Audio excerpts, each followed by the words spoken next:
అయ్యన్న పాత్రుడు గారు ఎట్లా ఒప్పుకుంటున్నారు? వాళ్ళని సస్పెండ్ చేయొచ్చు కదా, మరి ఎందుకు చేయలేకున్నారు?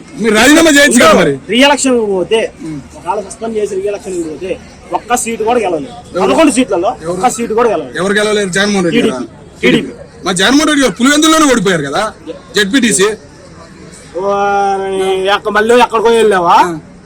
సరే రీసెంట్ గా వైసీపీకి ఎన్ని వచ్చినాయి? వైసీపీగా 600-700 ఓట్లు వచ్చినాయి. మాకు 600 వేసిన, అంటే వాళ్ళు రెక్కింగ్ చేసినా కానీ మాకు 600 ఓట్లు వేసారంటే థ్యాంక్ యూ చెప్పాలి టీడీపీ. నిజంగా రెక్కింగ్ చేసిన మాకు 600 వేసారు వాళ్ళు. మరి వాళ్ళకి మేము అంటే ధన్యవాదాలు, కృతజ్ఞతలు తెలుపుకోవాలి. సరే రీసెంట్ గా పులివెందులు వెళ్ళాడు, ఓ ముస్లిం వచ్చి నా ఇల్లు పీకేశారంటే 3 సంవత్సరాల తర్వాత నేను వచ్చి నాకు ఇస్తాను అంటున్నాడు. మరి అప్పుడు దాకా నేను ఏడున్నానయ్యా అంతే. మరి దానికి సమాధానం చెప్పలేకుండా నవ్వుతా వెళ్తున్నాడు. దాని గురించి ఏమంటావు? ఒకటి చెప్తా, అంటే ఇంతకుముందు ఇళ్ల పట్టాలు గాని పక్కా ఇల్లు గాని కట్టించి జగన్మోహన్ రెడ్డి ఇచ్చాడు. ఇళ్ల పట్టాలు చెప్పేది ఇప్పుడు టీడీపీ ఇచ్చింది అంటున్నారు.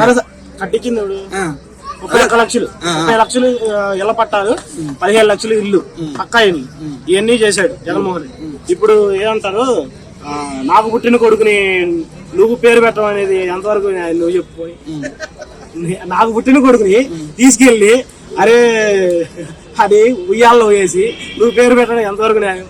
భోగాపురం ఎయిర్పోర్టే గాని, లేకుంటే పక్కా ఇల్లే గాని, లేకుంటే ఇళ్ల స్థలాలే గాని గూగుల్ కూడా జగన్మోహన్ రెడ్డి గారు తెచ్చారా? మరి డేటా జగన్మోహన్ రెడ్డి గారు తెచ్చారు.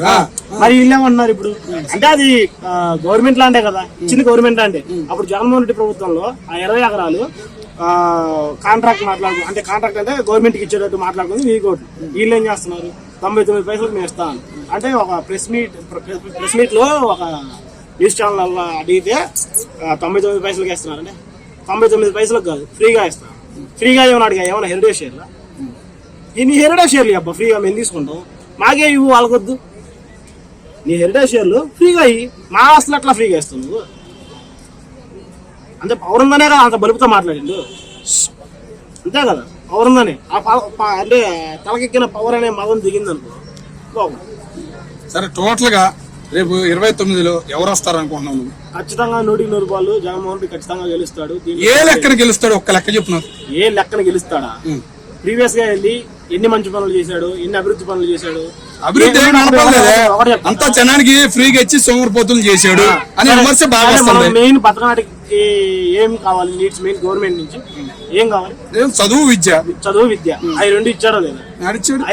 నడిచాడు. ఆరోగ్యశ్రీ 25 లక్షలు పెంచాడు. అది కంటిన్యూ చేస్తున్నారు. బకాయి ఆపేశారా? చూసుకో ఒకసారి బయటికి పోయి. మళ్ళీ ఇప్పుడు ఏమన్నా అంటే ఎన్టీఆర్ వైద్య సేవ అని చెప్పని 25 కోట్లు పెట్టి పేరు మార్చారు. దిశాను దాని శక్తి అని పేరు మార్చారు. దానికి 30 కోట్లు వారు పేర్లు మార్చినందుకే ఇవన్నీ. ఆడు పెద్ద పీకిందేం లేదు, పేర్లు మార్చినందుకే. మరి ఇట్లా జగన్మోహన్ రెడ్డి పక్కా బిల్డింగ్ 234 కోట్లతో ఋషికొండలో కడితే ఏడ్చాడు. ఒక్కరోజు 300 కోట్లు ఆవిరి యోగాంధ్ర ఈ కనిపించు, అంతేనా కాదా? ఇప్పుడు మేము అంటే నిజంగా చెప్తున్నాం, జగన్మోహన్ రెడ్డి గారు మీరు కూడా నేర్చుకున్నాయా? మొన్న ఆంధ్ర యూనివర్సిటీ 100 సంవత్సరాల వేడుక జరిగింది. అంటే కట్టింది ఎవరో గాని ఆ రేంజ్ లో ఫోటోలు దిగారు, ఆ రేంజ్ లో ఇది చేశారు. చూసి నేర్చుకోండి మీరు కూడా.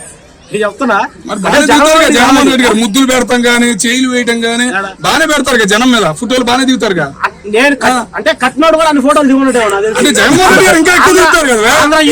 జగన్మోహన్ రెడ్డి గారు తక్కువే అంటున్నారు. ఆంధ్ర యూనివర్సిటీ 100 సంవత్సరాల వేడుకలో కట్టినోళ్ళు కూడా అన్ని ఫోటోలు దిగుంటారు ఆ రోజు ఖచ్చితంగా.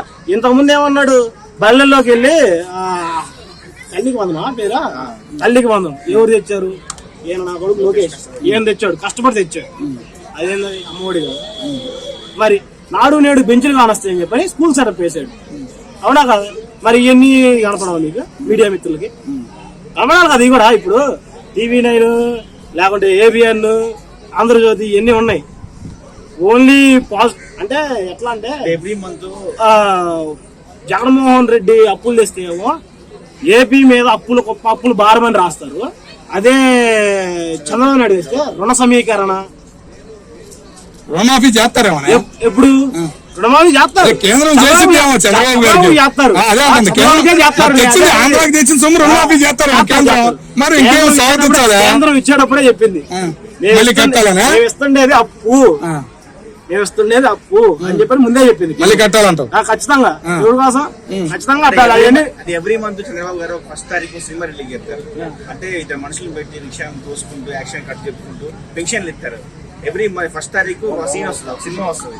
ఏం చెప్తారు దాని గురించి షూటింగ్? దాని గురించి షూటింగ్ అంటే చంద్రబాబు గారు పాలిటిక్స్ లో ఉండాల్సింది. ఏమైనా హీరోగా ట్రై చేసి ఉంటే ఇంకా ఇంతకంటే బాగుండేది అని మేము అనుకుంటున్నాం. ఎవ్రీ ఫస్ట్ వీడియో వస్తుంది ఖచ్చితంగా. అంటే అంటే సపోజ్ ఫర్ ఎగ్జాంపుల్ నేను ఎక్కడికన్నా సడన్ విజిటింగ్కి వెళ్ళాను అనుకోండి, నాకాడంటే ఉంటాయి మైకులు. నేను వెళ్ళిన దగ్గర కూడా మైకులు ఉంటున్నాయి. అది కదా వచ్చింది, కాలేజ్కి మైకులు ఉంటున్నాయి. సడన్ అంటే నేను సడన్ ఎంట్రీ ఇచ్చి లేదంటే ఒక స్కూల్ విజిట్ చేశాను అనుకో, ఆ స్కూల్ అంటే నాకున్నాయంటే మైకులు ఏదో నేను రికార్డింగ్ చేసుకున్నాను అది అనుకోవచ్చు. ఆ స్కూళ్ళలో మాస్టర్లకు ఉంటుండే, లేదంటే ఒకడు బొమ్మలు చేసేవాడు ఒకడు ఉన్నాడు. ఆయన దగ్గరికి వెళ్ళారు. ఆయన దగ్గరికి వెళ్తే ఆయనతో మాట్లాడుతున్నాడు. ఆయన కూడా మైక్ పెట్టారు అక్కడ.